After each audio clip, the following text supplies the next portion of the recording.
Indian commandos का नाम है मार्कोस, जहाज का नाम है लीला। ठीक है, तो मार्कोस लीला को छुड़ाने के लिए कजाकों से उतर गए हैं वहां पे। बहुत बड़ा चैलेंज जिसे भारतीय नौसेना ने मार्कोस कमांडोज के जरिए सफलता से पूरा किया है। और आप देखिए कि लीला ग्लोबल जो कैसे भारतीय नौसेना का मार्कोस कमांडोज का धन्यवाद भी यहां पर कर रही है। डिफेंस मिनिस्टर जो है राजनाथ सिंह साहब, वो कह चुके हैं हम बदला लेंगे, हम उनको ढूंढ निकालेंगे। 20 गालिबन इसके ऊपर इंडियन जो सेलर्स हैं 20 हैं, वो कजाक आके यहाँ पे वो खींचते हुए ले गए जहाज को। यूएई ने अपनी आर्मी इंडिया की आर्मी के साथ भेज के पाकिस्तान के बॉर्डर के ऊपर एक्सरसाइज करवाई है।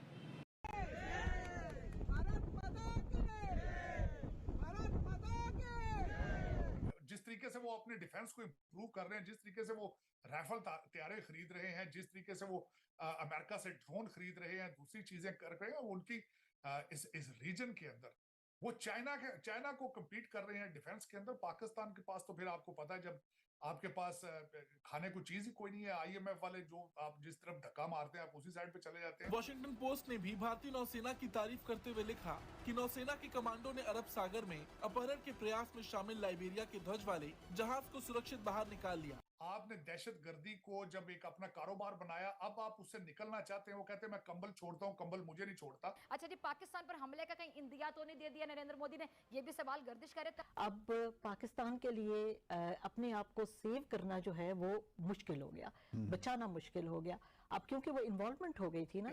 हम कशकोल तोड़ देंगे, लेकिन किसी ने आज तक अकाउंटेबिलिटी की बात की है? मैं देख रहा था तकरीबन को $75 मिलियन की उन्होंने क्रेडिट लाइन दी, उनको फाइनेंशियल पैकेज दिया है। नमस्कार दोस्तों, जय हिंद। भारत टॉक चैनल में आपका स्वागत है। हम आपको बताने वाले हैं कि रेड सी में कुछ दिन पहले शिप के ऊपर अटैक किया जाता है और शिप के लोगों को बंधक बनाया जाता है। इसीलिए भारत ने आईएनएस कोची और आईएनएस कोलकाता को भेजा था। अभी कुछ दिन पहले यह एक भारत के एक शिप है MK लीला, और शिप के ऊपर अटैक हुआ है और 15 क्रूज मेंबर इंडियन थे जो कि उनको बंधक बना के रखा गया था। इसको एक साइबेरियन पायरेट्स अटैक किया था इसके ऊपर, और भारत तुरंत ही आईएनएस चेन्नई को भेज दिए थे और रेस्क्यू ऑपरेशन के लिए। वहाँ पे जाके भारत के नौसेना 15 शिप मेंबर्स को वहाँ से निकाले, और इसमें भारत का मरीन कमांडो से बहुत बड़ा भूमिका निभाए हैं और इसको दुनिया में प्रशंसा हो रहा है। बताया जाता है कि इंडिया का marine commando American marine commando से बेहतर है, जो कि तुरंत ऑपरेशन करके उनको लोगों को सुरक्षित बाहर निकाला। इसके ऊपर अपना राय बताएं। हम बदला लेंगे, हम उनको ढूंढ निकालेंगे, ये चीजें वो सारी की सारी ये कह चुके हुए हैं और ये कह रहे हैं। अब क्वेश्चन ये बनता है जो इस इंसिडेंट के हवाले से कि एक तो जैसे मैंने शुरू में आपको कहा कि अमेरिकन कॉन्टीन्यूसली एक ही चीज़ कह रहे हैं कि जो एक मल्टीनेशनल नेवल कोलिशन है जिसको ऑपरेशन प्रॉस्पेरिटी गार्डियन के नाम से इंडिया को इनवाइट किया गया ताकि हम जो यमनी होतीज के जो हैं उसमें आए। देखिए इंडियंस बड़े स्मार्ट हैं, they don't want to be get labelled with the Americans. ये मूव अफगान तालिबान की भी है। मैं आपको बात बताऊं आपको वो कैसे। Afghan Taliban said that we are not going to get any support from the United States for eliminating Al-Qaeda or Daesh. We will do it ourselves. वो कहते हैं क्योंकि अगर हमने ये किया तो there could be consequences for that for us. हमारे लिए उसके consequences हो सकते हैं। इंडियंस को भी इस चीज़ का पता है कि अगर इंडिया और अमेरिका की जो फौजें हैं या if they are together somewhere like French, like British, तो जिस तरह अमेरिकन और ब्रिटिश और फ्रेंच और बाकी पे हमले होते हैं, इंडियन इंस्टॉलेशंस पे ग्लोबली हमले हो सकते हैं। सो इंडिया किसी भी ऐसे इनिशिएटिव का मेंबर नहीं है बिकॉज उनको पता है कि the Americans do not enjoy good reputation. ये इंडियंस को इस चीज़ का बड़े अच्छे से पता है, ठीक है जी। और इन चीज़ों को वो जानते हैं कि ये इसके क्या कॉन्सिक्वेंसेस हो सकते हैं। वो अमेरिकन क्यों रेपुटेशन नहीं है उनकी, वो कहते हैं भाई ये जो अगर हमने ये किया, अगर हम अमेरिका के साथ दिया तो हमारे लिए मसले पैदा हो सकते हैं।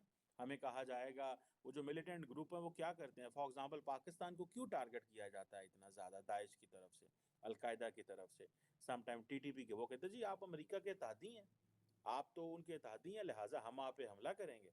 अब ज़ाहिर बात है पाकिस्तान उससे उससे हमें नुकसान हो रहा है, ठीक है? अफ़गान तालिबान ये काम नहीं कर रहे, इंडिया नहीं कर रहा। Look how smartly and wisely Afghan Taliban and the Indians played when it comes to get the American assistance. बहुत सारे लोग ये एनालॉजी ड्रॉ नहीं कर रहे होंगे, लेकिन मैं ड्रॉ कर रहा हूँ बिकॉज आई कैन अंडरस्टैंड कि इंडिया भी अवॉइड करना चाह रहा है। फॉर इंस्टेंस क्वाड को देखें, डॉक्टर जयशंकर कहते हैं कि हम किसी ट्रीटी का हिस्सा नहीं है, we are not part of any treaty, ठीक है? सो इट मीन्स कि हम एक कोलेशन ज़रूर हैं, लेकिन अब क्या होगा, बस एक कोलेशन में ही है, हमने इससे ज़्यादा और कुछ भी नहीं करने जा रहे।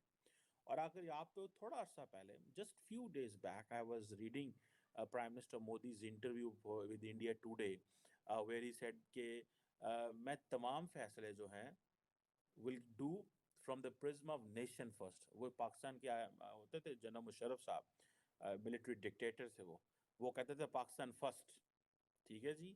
सो वो किस हद तक पाकिस्तान फर्स्ट है मुझे तो नहीं पता, ये तो तारीख सारी बात उस पर फैसला करती है।